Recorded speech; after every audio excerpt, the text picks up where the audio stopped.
स्वागत यहाँ तेरे राज्य में, तेरे हर किसी का है स्वागत यहाँ तेरे राज्य में। खुदाबंद से कहो, परमेश्वर आज मैं वचनों को सुनूंगा और सेम नहीं रहूंगा। प्रभु यीशु मसीह के सामर्थी नाम में हम मांगते हैं। तारीफ करो जोर से जोर से जोर से।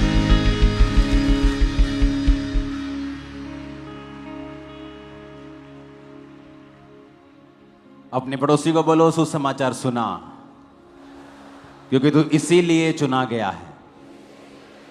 फिर से बोलो अपने पड़ोसी को, फिर से जोर से बोलो अपने पड़ोसी को, जगा दो नींद से। बोलो सुसमाचार सुना, क्योंकि तू इसीलिए चुना गया है।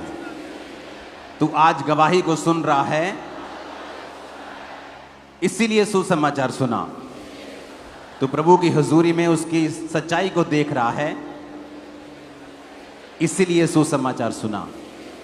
जो तुझे पता है वो दूसरों को बता। बोलो अपने पड़ोसी को, जो तुझे पता है वो दूसरों को बता, क्योंकि वचन कहता है यदि तुझ में भलाई करने की शक्ति हो तो अपना हाथ पीछे मत रखना, भला करते रहना। ना करना बुरी बात और पाप है। आमीन। तारीफ करो जोर से।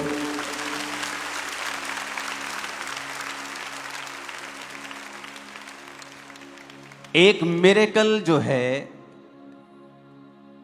वो लोगों को साल्वेशन में लेके आ सकता है।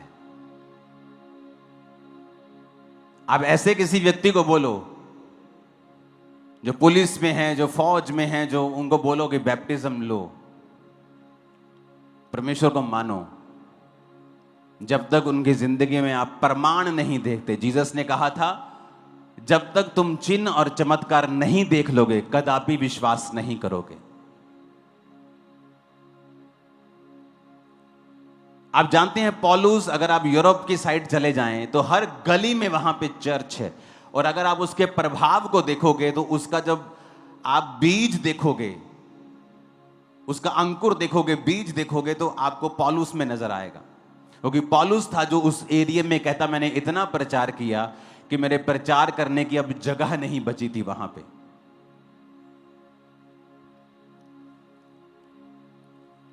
इटली में वेनिस नाम की एक जगह है जहां सब बॉलीवुड लोग सब घूमने जाते हैं, वहां जो पानी के ऊपर बसा हुआ है। आपको 1200 800 साल पुराने घर मिलेंगे वहां पे। लेकिन अगर आप चर्च देखेंगे वहां हर गली में है, और चर्च देखेंगे घरों से 100 गुना बेहतर, 100 गुना ब्यूटीफुल बनाए हैं उन्होंने। राजे का अपना पर्सनल चर्च था, लोगों के हर मोहल्ले का अपना पर्सनल, हर एक व्यक्ति का वहां पे आना जाना था चर्च के अंदर।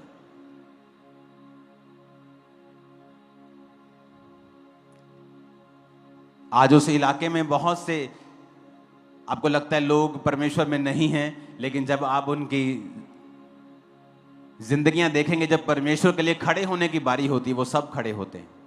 जेलस हैं वो परमेश्वर के लिए। पूरी दुनिया में जहां जहां क्रिश्चियन परसिक्यूशंस होती हैं, वही लोग हैं एक्चुअल में पीछे जो काम करने वाले लोग हैं। क्योंकि हर परिवार में कोई ना कोई पास्टर है वहां, हर परिवार में कोई ना कोई प्रेरित है, हर परिवार में कोई ना कोई प्रॉफिट है। परमेश्वर की सेवकाई में लोग जुड़े हुए हैं, दूर से नजदीक से, वो सब लोग परमेश्वर के साथ हैं। लेकिन अगर आप पौलुस को देखेंगे तो बाइबल कहती है कि जब उसने कहा, जब मैं तुम्हारे पास आया तो शब्दों और ज्ञान की उत्तमता के साथ नहीं आया। आज लोगों को लगता है कि अगर मेरे को शब्दों का बड़ा अच्छा ज्ञान होगा, मैं बड़ा अच्छा बोल सकता हूंगा, तो रूहें बच जाएंगी। परमेश्वर ने के दास पौलुस ने कहा, परमेश्वर का राज्य बातों में नहीं सामर्थ्य में है। कि जहां पर परमेश्वर की सामर्थ होगी वहां पर लोग जल्दी बचाए जाएंगे और जल्दी खुदा पे विश्वास करेंगे। वचन कहता है जब पतरस ने लंगड़ा चलाया जब परमेश्वर के चेल पतरस यूहन्ना जब जा रहे थे, तो जब लंगड़ा चलाया तो वचन कहता है कि बहुतेरों ने उस लंगड़े को चंगा होकर जब देखा तो बहुतेरों ने परमेश्वर के ऊपर विश्वास किया। जब लाजर को मुर्दों में से जिलाया गया, अगर आप वचन पढ़ेंगे तो जो कट्टर परमेश्वर के विरोधी थे, बाइबल कहती है कि बहुतेरे लोगों ने लाजर के जिंदा होने को जब देखा तो बहुतेरों ने परमेश्वर प्रभु यीशु मसीह के ऊपर विश्वास किया। अगर आप बाइबल की गहरी स्टडी करेंगे तो बाइबल यह बताती है कि प्रभु यीशु मसीह ने जब अपने चेलों को भेजा था तो कहा था जाओ और बीमारों को चंगा करो। यह कमांड सब सेवकों के लिए है। लेकिन जब वो देखते हैं कि चंगाई नहीं हुई तो चंगाई से अपना हाथ पीछे कर लेते हैं और वचन प्रचार करने लग जाते हैं। बोलते कि नहीं, ये चंगाई जरूरी नहीं है उद्धार के लिए, चंगाई जरूरी नहीं है उद्धार के लिए, लेकिन अगर ये वरदान आपके पास हो तो लोग 100 गुना जल्दी स्पीड से परमेश्वर में उद्धार को ग्रहण करते हैं। ये गवाही आपके सामने है। ये बैप्टिज्म लोगे? हां जी। पता लग गया परमेश्वर यीशु मसीह है? हां जी, लग गया पता। आप वचनों से समझाने की कोशिश करो। उसने भी 100 तरह की कहानियां अपने तरफ की सुनी होती हैं, आप भी उन्हें कहानियां सुनाते हैं। लेकिन बाइबल कहती है जब वचन का प्रचार आत्मा की सामर्थ्य से किया जाएगा तो लोगों के हृदय छिद जाएंगे और लोग परमेश्वर पर यकीन करेंगे। और आत्मा की सामर्थ्य आप में है, इस बात का प्रूफ यह होगा कि आप जब लोगों के लिए प्रार्थना करेंगे परमेश्वर उनको शैतान से मुक्ति देगा।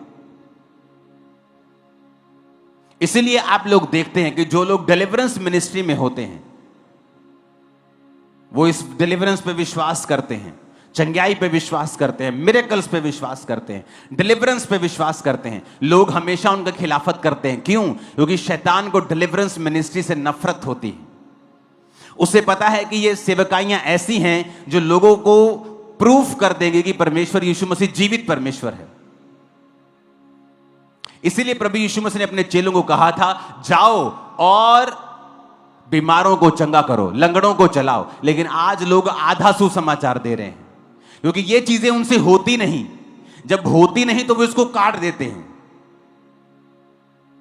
आप आधा सुसमाचार क्यों प्रचार कर रहे हैं? आप पूरा सुसमाचार प्रचार कीजिए। आप पापों के विषय में भी बताइए, आप उद्धार के विषय में भी बताइए, आप हीलिंग के विषय में जिसके लिए प्रभु यीशु मसीह ने कोड़े खाए हैं उसके बारे में भी बताइए। वो मिरेकल करता है उसके बारे में भी बताइए। शैतान भी मिरेकल करता है। शैतान जीसस क्राइस्ट के जैसे बड़ा मिरेकल नहीं करता। वो लंगड़ों को चला नहीं सकता है, वो चिन्ह चमत्कार दिखाता है, ओछे मिरेकल्स करता है। जैसे जब मूसा गया तो उन्होंने भी वही किया, उस लाठी को सांप बना दिया, ये कर दिया। लेकिन एक समय आया कि वो मूसा के जैसे मिरेकल्स नहीं कर सके क्योंकि शैतान की पावर लिमिटेड है। आपके अंदर जो सामर्थ्य है वो अनलिमिटेड है। आप बड़े काम करेंगे, आपके बच्चे भी बड़े काम करेंगे। शैतान के अंदर अनलिमिटेड पावर है। वो लंगड़ों को नहीं चला सकता, वो दुष्ट आत्मा को निकाल नहीं सकता है। तो फिर कौन लोग हैं जो एंड में जाके कहेंगे कि प्रभु हमने तेरे नाम से दुष्ट आत्माएं निकाली और प्रभु कहेगा मैं नहीं जानता? वो लोग हैं जो एक समय सही शुरुआत के साथ परमेश्वर में चले लेकिन व्यभिचार में, चोरी में, प्रॉब्लम्स में फंस गए और बाद में अपना जीवन करप्ट कर लिया। वो ऊपर जाके कहेंगे प्रभु हमने तेरे नाम में ये काम किए, लेकिन अब वो पापी थे और परमेश्वर कहेगा मैं तुम्हें नहीं जानता हूं। हालेलुया। क्योंकि शैतान, यीशु मसीह ने कहा शैतान को नहीं निकाल सकता है। अगर वो निकाले तो उसके घर में फूट पड़ गई। तो एक विश्वासी को यह बुद्धि होनी चाहिए। कौन कामयाब हुआ है बाइबल में? जिसके पास ईश्वरीय बुद्धि थी, डिवाइन विजडम। किन के पास थी डिवाइन विजडम? कि परमेश्वर के काम को, परमेश्वर की बुलाहट को, परमेश्वर की डिवाइन ईश्वरीय बुद्धि के साथ कंप्लीट करना।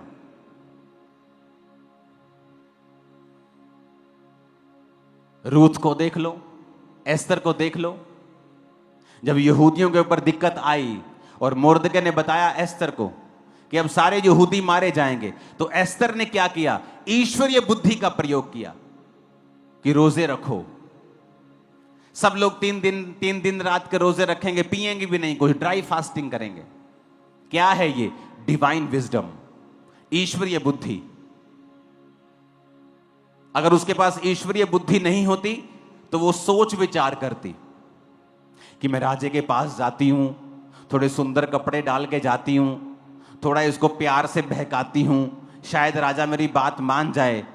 तो हो सकता उसी वक्त वो भी मर जाती, क्योंकि वो भी एक यहूदी थी। पर उसने ईश्वरीय बुद्धि का प्रयोग किया।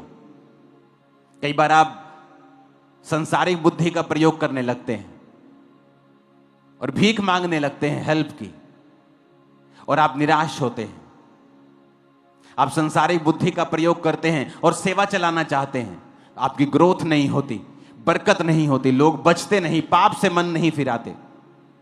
लेकिन जब आप ईश्वरीय बुद्धि को लेते हैं, उसने कहा ठीक है हम 3 दिन रात के रोजे रखेंगे। 3 दिन रात के रोजों में क्या हुआ? राजे को नींद नहीं आई। कहता नींद नहीं आई, पुस्तक मंगवाओ, पुस्तक मंगवा के पढ़ाओ, मुझे क्या हुआ मेरे राज्य में। पुस्तक में लिखा था कि तेरी जान को किसी ने बचाया। कहता है मेरी जान को किसी ने बचाया? तो उसको क्या दिया तुम लोगों ने? कुछ नहीं दिया। कहता है यार ये बड़ी गलत बात की तुमने, किसी ने मेरी जान बचा दी इतनी बड़ी, और तुम लोगों ने अभी तक उसके साथ कुछ नहीं किया। जाओ बुलाओ, मैं उसका आदर करूंगा। कौन था वो? मोर्दके। राजा को नींद ना आना, जो सब प्रकार की शराब, सब प्रकार का मादक पदार्थ यूज करते हैं, उनको तो वैसे ही नींद आ जाती थी। लेकिन ये रोजे थे, ईश्वरीय बुद्धि से किया गया कार्य था कि उसको नींद नहीं आई। हालेलुया। आप घर चलाना चाहते हैं, बिजनेस चलाना चाहते हैं, एक है शारीरिक बुद्धि जो अच्छी है, परमेश्वर देता है किसी को। लेकिन कई बार जो परमेश्वर की बुद्धि है वो शारीरिक बुद्धि के ऊपर ओवरकम कर जाती है, और कई बार शारीरिक बुद्धि काम नहीं आती, और वहां पर हमें ईश्वरीय बुद्धि का प्रयोग करना होता है। सेवा को बढ़ाने के लिए शारीरिक बुद्धि नहीं चाहिए। पौलुस कहता मैं वचन और ज्ञान की उत्तमता के साथ नहीं आया तुम्हारे पास।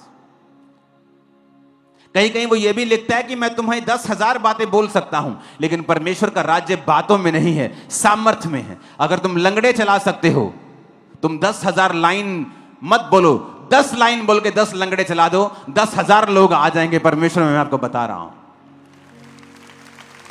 तुम इतना ही बोल दो, जीसस क्राइस्ट उद्धार करता है, वो मुक्ति दाता है, उसने हमारे पापों के लिए ये किया, हमारी चंगाई के लिए ये। आप ऐसे ही बोल के हीलिंग्स कर दो, डिलीवरेंस कर दो, मिरेकल्स कर दो, लोग परमेश्वर को ग्रहण कर लेंगे।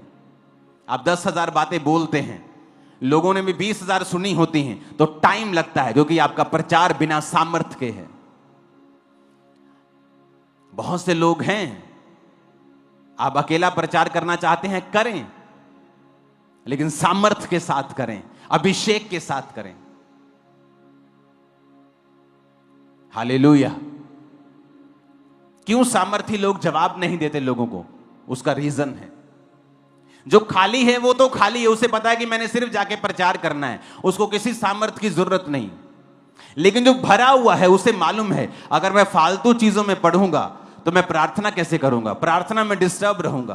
तो मुझे तो काम करने हैं, मुझे तो प्रैक्टिकल करना है, तो वो प्रेयर में रहता है, वो सामर्थ्य इकट्ठी करने में रहता है, क्योंकि उसे पता है कि परमेश्वर का राज्य सामर्थ्य में है। उसे पता है अगर मैं प्रेयर कम करूंगा तो सामर्थ्य कम होगी, वो प्रेयर करने में लगा रहता है। इसीलिए सामर्थी लोग बहुत कम लोगों को जवाब देते हैं। कितने मेरी बात को समझ रहे हैं? क्योंकि उन्हें पता है परमेश्वर का राज्य सामर्थ्य में है। जीसस ने कहा जाओ और लंगड़ों को चलाओ। कौन है जो आज उसकी आज्ञा को पूरा कर रहा है? हम आधा अधूरा सुसमाचार सुनाते हैं, और दूसरी बात जो अच्छा सुना रहे हैं उनके भी खिलाफ चलते हैं। तो परमेश्वर ने क्या कहा?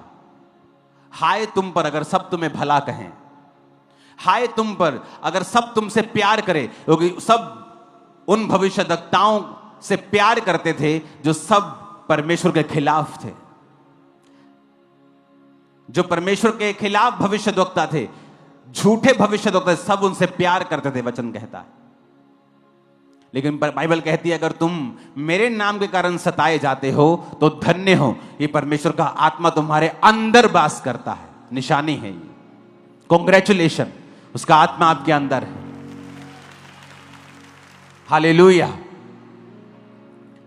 तो आपको ये बात समझनी है कि मुझे, आपको डिवाइन विजडम चाहिए। पौलुस के अंदर डिवाइन विजडम थी। उसे मालूम था मुझे रूहें कैसे बचानी है, कि मैं ज्ञान की उत्तमता के साथ रूहें नहीं बचा पाऊंगा अगर जब तक मैं सामर्थ्य में नहीं बढ़ूंगा। तो वो फास्टिंग्स करते थे, प्रार्थनाएं करते थे, जीवन इस तरह से अपना बिताते थे कि परमेश्वर का मसा उनकी जिंदगी के ऊपर रहे। लेकिन जिन लोगों को सामर्थ्य इकट्ठा करने का कोई शौक नहीं है, आप उनको 10 तरह की बातों में उलझा सकते हैं, वो उलझे भी रहेंगे, क्योंकि उनको तर्क वितर्क करने का रोग है, क्योंकि वो फ्री हैं, उन्हें सामर्थ्य की जरूरत नहीं है। लेकिन वचन कहता है कि अगर आपको रूहें बचानी है तो परमेश्वर का राज्य सामर्थ्य में है, बातों में नहीं है। हालेलुया। बाइबल में देखो कहां कहां डिवाइन विजडम, ईश्वरीय बुद्धि आपको चाहिए, आपके घर के लिए, आपके बिजनेस के लिए, आपकी सेवकाई के लिए, कि कहां पर मैंने ईश्वरीय बुद्धि को लगाना है और आगे जाना है। ऊंची आवाज में बोलो हालेलुया।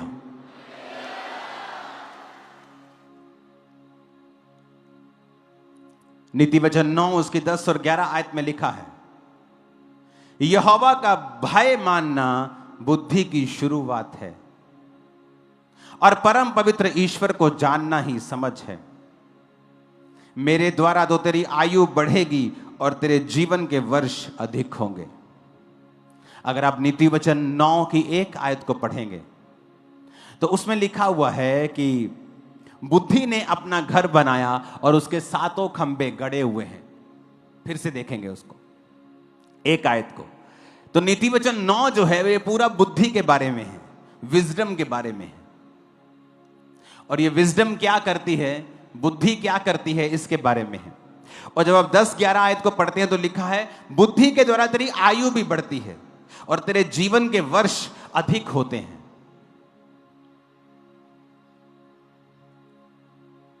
लोग बोलते हैं जितनी लिखी है उतनी लिखी है। तुम अपनी आयु में कुछ बढ़ा घटा नहीं सकते, लेकिन वचन इसका इनकार करता है। वचन क्या कहता है 11 आयत में, मेरे द्वारा यानी बुद्धि के द्वारा, सब बोलेंगे बुद्धि के द्वारा। मैं 1 2 3 बोलूंगा, आप बोलेंगे बुद्धि, मेरे द्वारा नहीं बुद्धि द्वारा बोलेंगे। 1 2 3। तो तेरी आयु बढ़ेगी और तेरे जीवन के वर्ष अधिक होंगे। फिर से मैं 1 2 3 बोलूंगा, आप बोलेंगे बुद्धि के द्वारा तेरी आयु बढ़ेगी, तेरे जीवन के वर्ष अधिक होंगे। 1 2 3।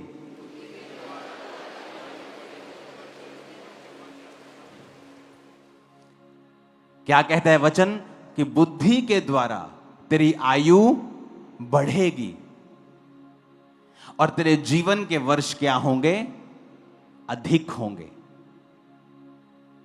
इसका मतलब आप अपनी आयु को क्या कर सकते हो, बुद्धि के द्वारा बढ़ा सकते हो।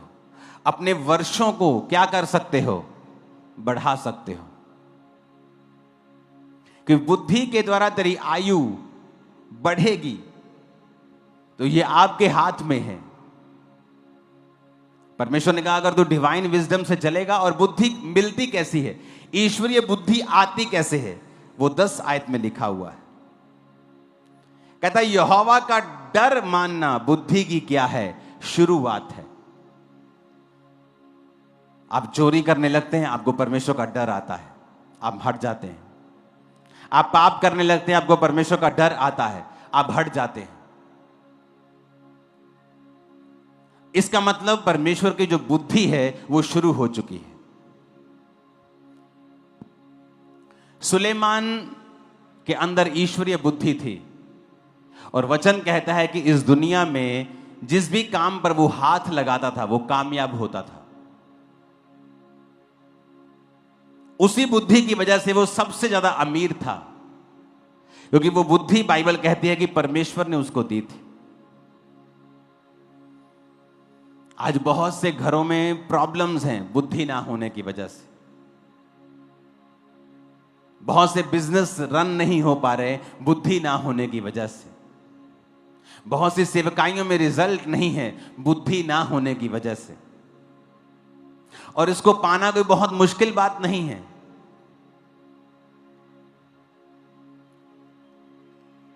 उसका पहला काम है, उसने कहा कि यहोवा का अगर तू भय मानना शुरू कर दे तो बुद्धि की शुरुआत तेरी लाइफ में हो जाएगी। भजन संहिता 19 उसकी 7 आयत में लिखा है, यहोवा की व्यवस्था खरी है, वो प्राण को बहाल कर देती है और उसके नियम विश्वास योग्य हैं, साधारण लोगों को बुद्धिमान बना देते हैं। अपने पड़ोसी को बोलो, मैं 1 2 3 बोलूंगा, आप अपने पड़ोसी को बोलेंगे 1 2 3।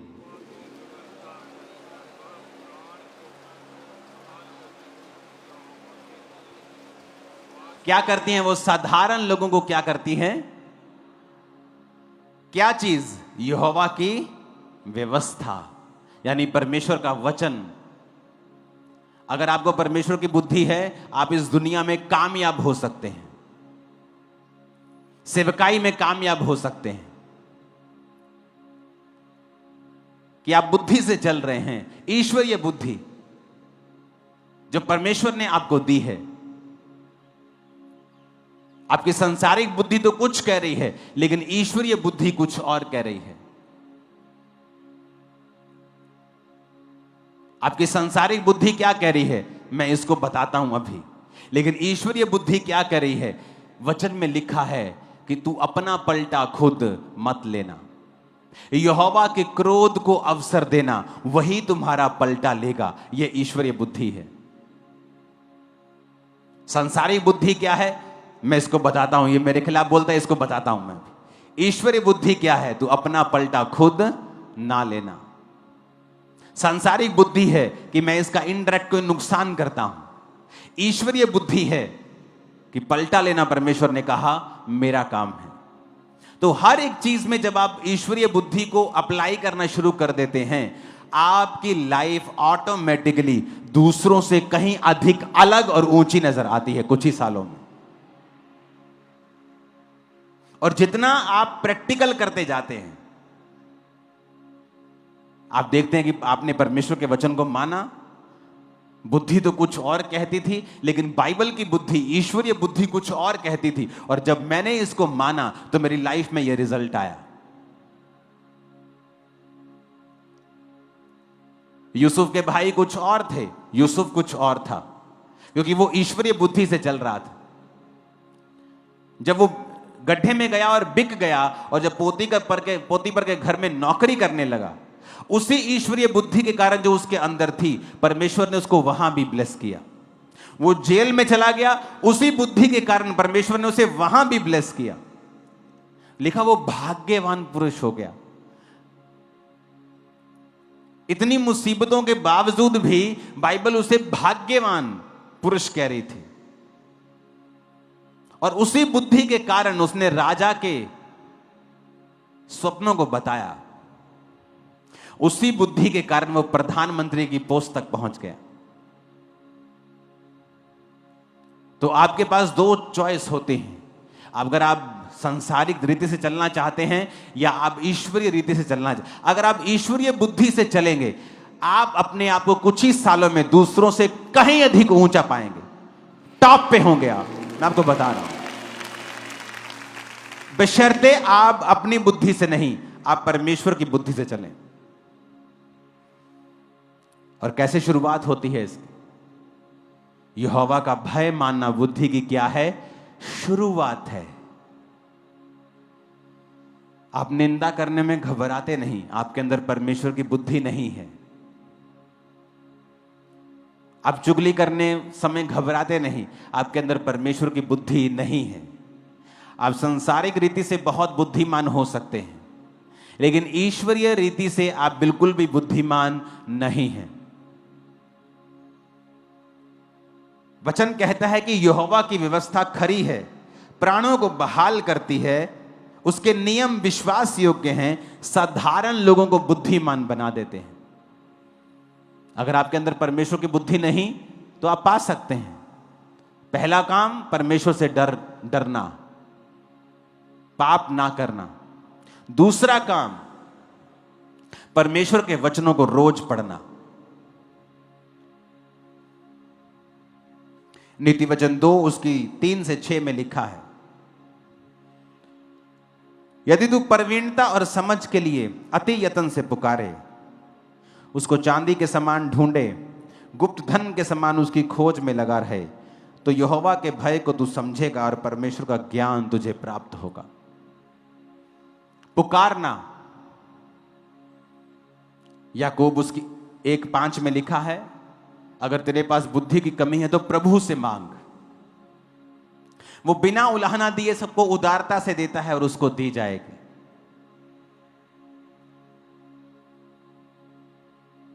और इससे पहले अगर आप 1 से 4 आयत पढ़ेंगे तो वहां पर परीक्षाओं का जिक्र है, जहां वो कह रहा है कि परीक्षा में तू अपने धीरज को संभाल के रख। फिर कह रहा है कि बुद्धि को मांग, क्योंकि जब आपके अंदर परमेश्वर की बुद्धि होती है आप परीक्षा में स्थिर रह सकते हैं। जब दानियेल के जीवन में परीक्षा आई, परमेश्वर में सही चलने के बावजूद भी उसे बंदी बनाकर ले जाया गया, फिर भी उसने परमेश्वर की बुद्धि को नहीं छोड़ा और कहा मैं ये खाना नहीं खाऊंगा जो बाइबल के वचनों के खिलाफ है। और बाइबल कहती है उसने वो खाना नहीं खाया।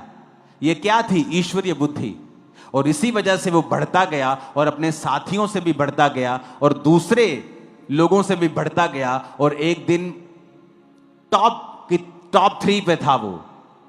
रीजन ईश्वरीय बुद्धि आई कैसे? परमेश्वर के वचनों के ऊपर चल के। कहता अगर तू अति यत्न से पुकारे, चांदी के समान उसे ढूंढे, धन के समान उसकी खोज में लगा रहे। कि वचन क्या कहता है?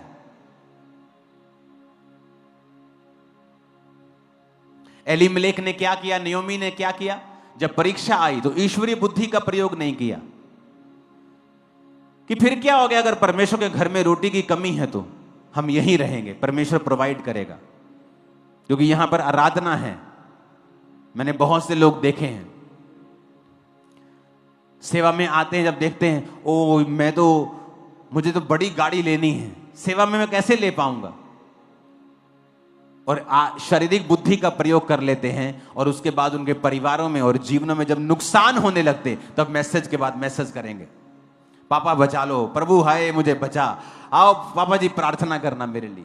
क्योंकि पहले तुमने सांसारिक बुद्धि और लालच में आके तुम फंस गए और अब तुम चाहते हो तुम निकाल दिए जाओ। अब ऐसा पॉसिबल नहीं होगा, क्योंकि पहले तुम्हें ईश्वरीय बुद्धि को पूछना था कि क्या ये मैं ये काम करूं, क्योंकि हो सकता है परमेश्वर वहीं पर आपको इतनी बरकत दे और साथ में सुख भी दे जो आपको वहां मोआब में जाके नहीं मिलेंगे। आमीन। वचन क्या कहता है? संसारिक बुद्धि का प्रयोग किया, चलो मोआब में चलते हैं, लेकिन ईश्वरीय बुद्धि क्या कहती थी? वहां मत जाओ जहां यहोवा की आराधना नहीं है, जहां पर तुम्हारी स्पिरिचुअल लाइफ के साथ कॉम्प्रोमाइज हो जाएगा, जहां पर शैतान तुम्हारी जिंदगी में काम करेगा, बच्चे तुम्हारे बिगड़ सकते हैं। वही बात हुई, वहां गए और दोनों बच्चों ने उन्हीं की लड़कियों के साथ शादी कर ली। पति मरा, बेटे मरे, एक बहू छोड़ के चली गई। जो बच गई उसने ईश्वरीय बुद्धि लगाई कि यहोवा की आराधना करना मुझे मंजूर है, और वापस वहीं चले गए जहां से आए थे, बैतलहम में। और फिर क्या हुआ? जब ईश्वरीय बुद्धि लगाई, फिर से परमेश्वर ने रिस्टोर कर दिया, फिर से बेटा दिया, वो नियोमी का कहलाया, और बोझ रूत को दिया, उसके द्वारा और बच्चे पैदा हुए, और दाऊद की परदादी वही हुई, ईश्वरीय बुद्धि। आप कामयाब होना चाहते हैं तो लंबा चलने की सोचें, सांसारिक बुद्धि का प्रयोग ना करें, लंबा चलें। सांसारिक बुद्धि अच्छी है, गुड है, लेकिन जहां पर ईश्वरीय बुद्धि प्रयोग होती है वहां पर आप सांसारिक बुद्धि को प्रयोग नहीं कर सकते। कितने मेरी बात को समझ रहे हैं? आप सांसारिक बुद्धि का प्रयोग कहां करना है, मैं आपको बताता हूं कि कहां सांसारिक बुद्धि का प्रयोग करना है, कहां ईश्वरीय बुद्धि का प्रयोग करना है।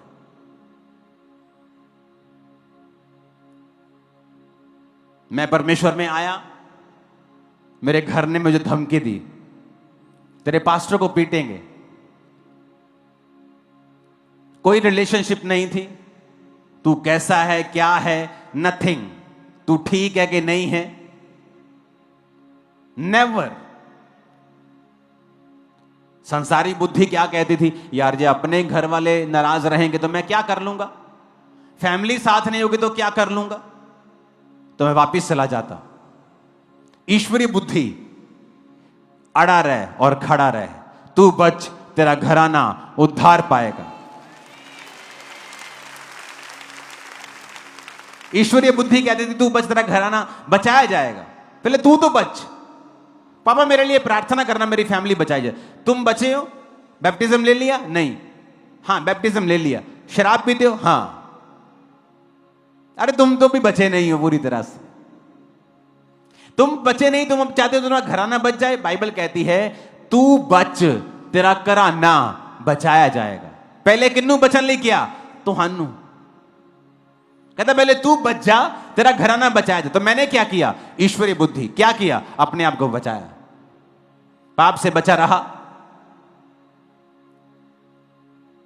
हर तरह के गलत काम से बचा रहा, नहीं गिरा परमेश्वर में आके, अपना मन परमेश्वर की ओर लगाए रहा, बचा खुद, अपने मम्मी को, डैडी को, ब्रदर की वाइफ, पूरी फैमिली को ऑलमोस्ट मैंने बपतिस्मा दिया। उसके बाद पूरी फैमिली को। सांसारिक बुद्धि सेम मेरे दोस्त के साथ हुआ। उसकी फैमिली ने उसे बुलाया बिठाया और कहा कि बेटा ये 2 शॉप्स हैं, 2 दुकानें हैं, घर है, इतना हम कमाते हैं, अगर तुझे चर्च चुनना है तो तेरे को प्रॉपर्टी में हम हिस्सा नहीं देंगे, तेरी शादी नहीं करेंगे।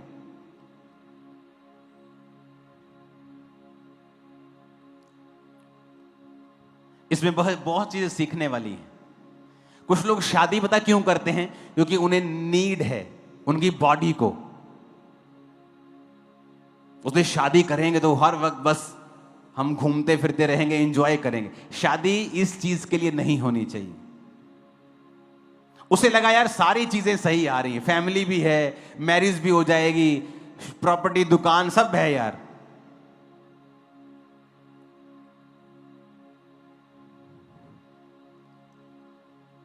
और बुद्धि संसारिक भी चाहिए थोड़ी बहुत और ईश्वरीय बहुत चाहिए आपको। वो चला गया, हट गया परमेश्वर से, या तो फिर बिल्कुल ही उल्टा कर दिया। एक दिन आ गया घर छोड़ के, कहता मैंने घर छोड़ दिया, मैंने नहीं जाना। हमने कहा यह भी गलत है, यह भी गलत है। उसको बैलेंस बनाना नहीं आया अपनी लाइफ में।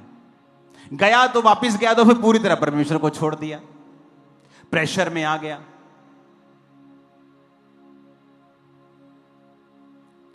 हमारी दोनों की लाइफ अलग हो गई। मैं परमेश्वर में बढ़ने लग गया, वो अपनी लाइफ में बिजी हो गया, कांटेक्ट टूट गया हमारा। कभी कभी साल 6 महीने में एक बार बात होती थी फोन पे। समय आया,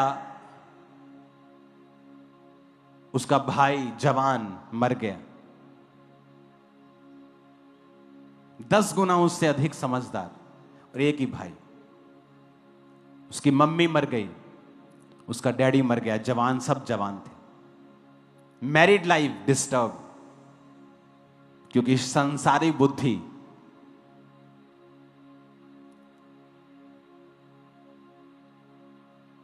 ईश्वरीय बुद्धि लगाता तो मैं आपको ये प्रॉमिस करता हूं, ये कभी ना होता। ना भाई मरता, ना मां मरती, ना बाप मरता, तीनों जिंदा होते। परमेश्वर ने मारा? नहीं, क्योंकि शैतान देखता है कि मैं जो इसके परिवार में बैड न्यूज देने वाला हूं, जो मैं इसके परिवार की पूरी तरह से भखिया उधेड़ने वाला हूं, ये हो नहीं पाएगा अगर ये परमेश्वर में रहेगा। तो वो क्या करता है, जिनकी वो गिच्ची दबाने वाला है उन्हीं के द्वारा वो विरोध करवाता है। जिसको शैतान ने नाश करना होता है उसी के द्वारा वो विरोध करवाता है उस बंदे का जो परमेश्वर में होता है। और अगर वो बंदा विरोध से घबराता नहीं है तो वो उन्हीं लोगों को बचाता है जो विरोध कर रहे होते हैं। इसीलिए कहा जाता है जब आपका परिवार, आपके लोग आपका विरोध करें तो परमेश्वर उन्हीं को बचाएगा। बस अड़े रहो, खड़े रहो, कुछ दिन दुखों में सह लो, बाद में तुम आनंदित भी होंगे, खुश भी होंगे। ये थी सांसारिक नहीं ईश्वरीय बुद्धि, कहां प्रयोग करनी है। अब सांसारिक बुद्धि भी है। अगर सांसारिक बुद्धि है तो मुझे आपके बीच में आकर आपको समझाना पड़ेगा, नहीं तो आप अपने आप अगर समझते हो तो समझ जाना। सांसारिक बुद्धि क्या कहती है? कोई मोटा बंदा है हमारे बीच में, हैवी? सब बैठ जाओ, अब कोई खड़ा नहीं होगा। ओहो, जो खड़े कोई नहीं। पतला बंदा खड़ा हो जाओ पहले, हिलो मत, जहां खड़े हो वहीं खड़े रहो, खड़े होकर अपना काम करो, मेरे पास मत आना। समझ लग गई? पतला बंदा आजा भी, पतला बंदा आजा। ये देख रहे मेरा भाई, दिख रहा है कितना भार है? 60 किलो? कितना है?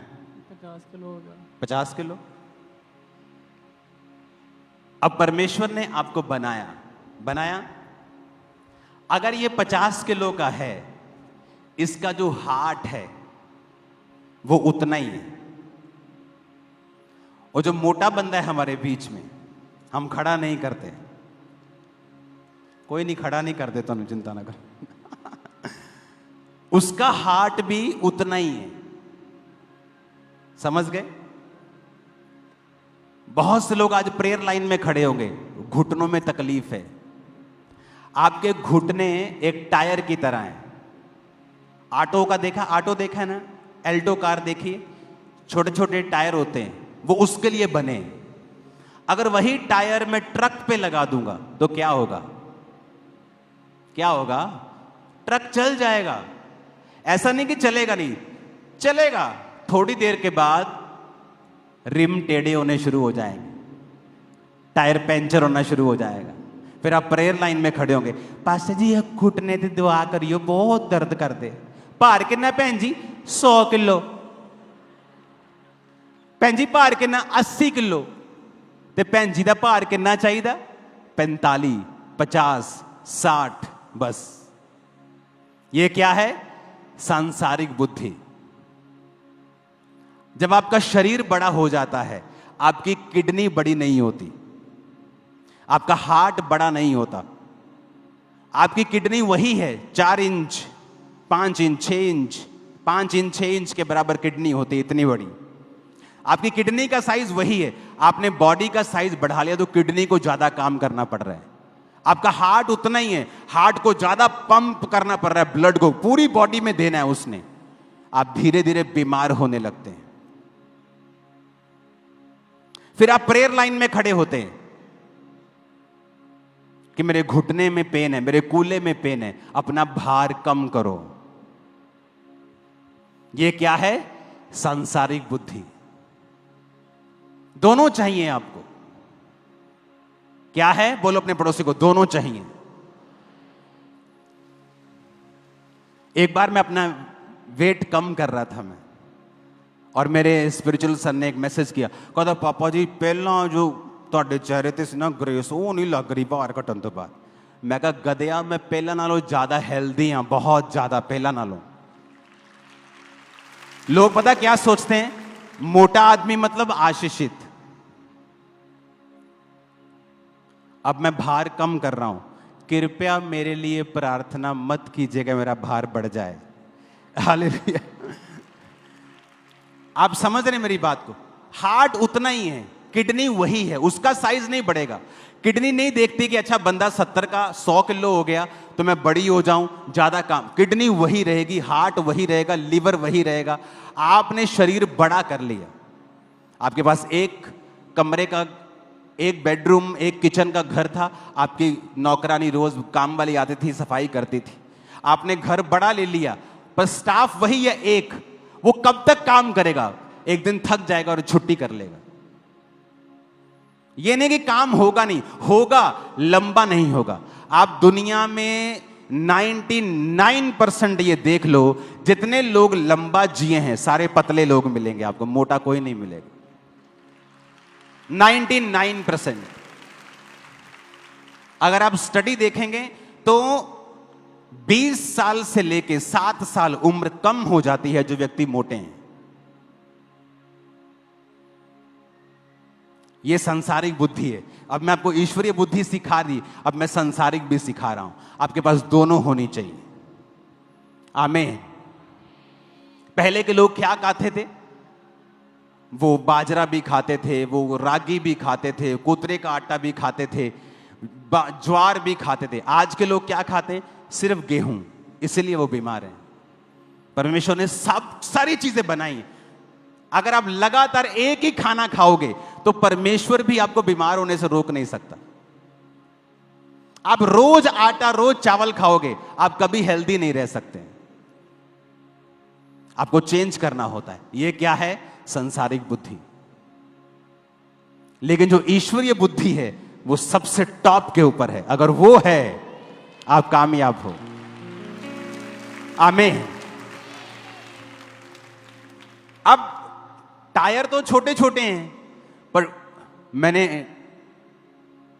ऑटो का टायर लिया और ट्रक पे लगा दिया,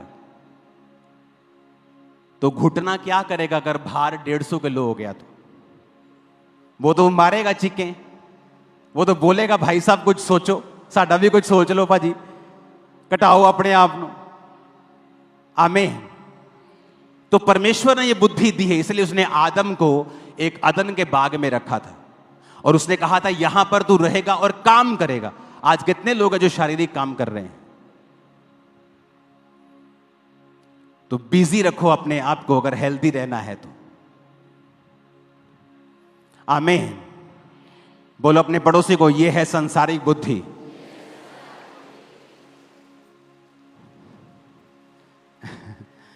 हालेलुया।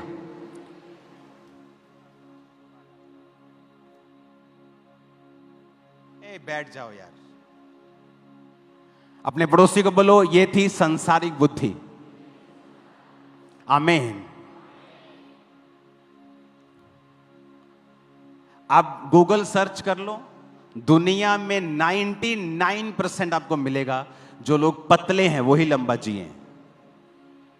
99%। 7 साल 13 साल 20 साल उम्र कम हो जाती है जब आप ओवरवेट हैं तो, क्योंकि आपका हार्ट, आपकी किडनी, आपके ऑर्गन्स वो बड़े नहीं होते जब आपकी बॉडी बड़ी होती है। और अगर आप एक्सरसाइज नहीं करेंगे, खाना चेंज नहीं करेंगे, तो बीमारी से आप बाउंड हैं, ये कोई रोक नहीं सकता। इसलिए परमेश्वर ने कहा बुद्धि भी प्राप्त कर, समझ भी प्राप्त कर। सांसारिक बुद्धि भी तेरे पास हो, आत्मिक बुद्धि भी तेरे पास हो। तो अब क्या करेंगे? आप प्रेयर लाइन में खड़े होंगे, मेरे घुटने में प्रार्थना करो, और आपको नहीं मालूम आपको अपना वेट कंट्रोल करना है। पहले जाओ और हीलिंग लो और अपना वेट कम करो। आपके घुटने पे वेट कम डालो, आपके हार्ट को कम काम करना पड़े, आपकी किडनी को कम काम करना पड़े, उसको इजी करो। आपने एक कमरे का घर लिया, एक स्टाफ रखा, अब 5 कमरे का घर है और स्टाफ एक ही है। कब तक चलाओगे उसे? थक जाएगा वो, थक जाएगा वो, टायर्ड हो जाएंगे। आपकी किडनी, आपका लीवर थक जाएगा काम करते, ओवर वर्क करते करते करते करते जवाब दे जाएगा। हालेलुया। तो सांसारिक बुद्धि भी चाहिए और ईश्वरीय बुद्धि भी चाहिए, कि जहां ईश्वरीय बुद्धि लगानी है, परमेश्वर का कोई काम है, जैसे परमेश्वर के लिए स्टैंड लेना है, मैं ईश्वरीय बुद्धि लगाऊंगा। आमीन।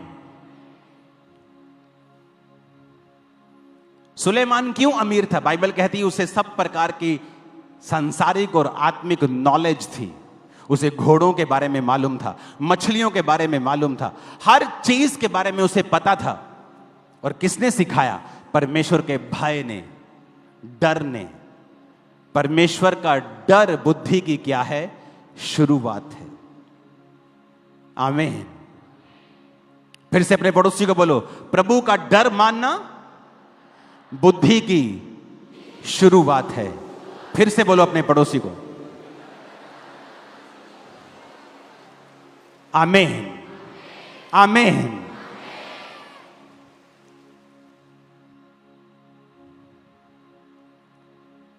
कितने इन बात को समझ रहे हैं कि आपको दोनों बुद्धि चाहिए परमेश्वर में आगे बढ़ने के लिए?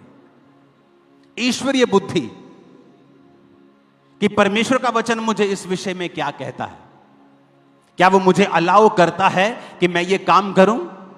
संसारिक बुद्धि क्या कहती है और परमेश्वर की बुद्धि क्या कहती? वो कामयाब हैं जो परमेश्वर की बुद्धि से चले और चलते रहेंगे, वो हमेशा टॉप पे रहेंगे। याद रखना इस बात को।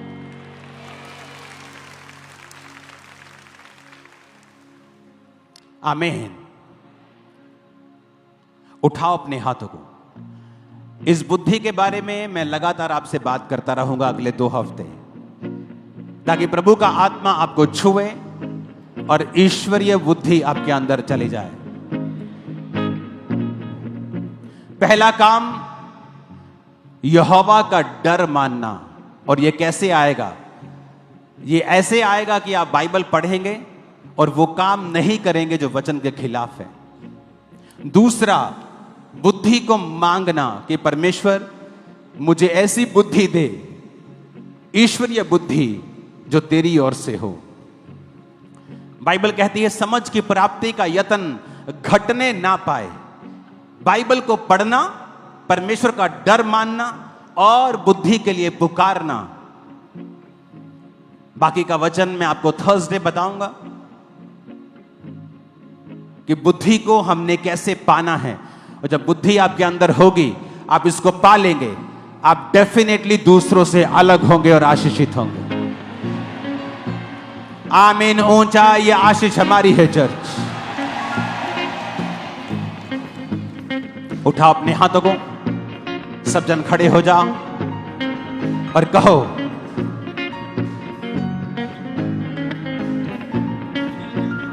परमेश्वर आज से मैं बुद्धि में चलूंगा, ईश्वरीय बुद्धि में मुझ पे दया कर। मैं तेरे डर में चलूंगा, तेरे भय में चलूंगा, मुझ पे दया कर।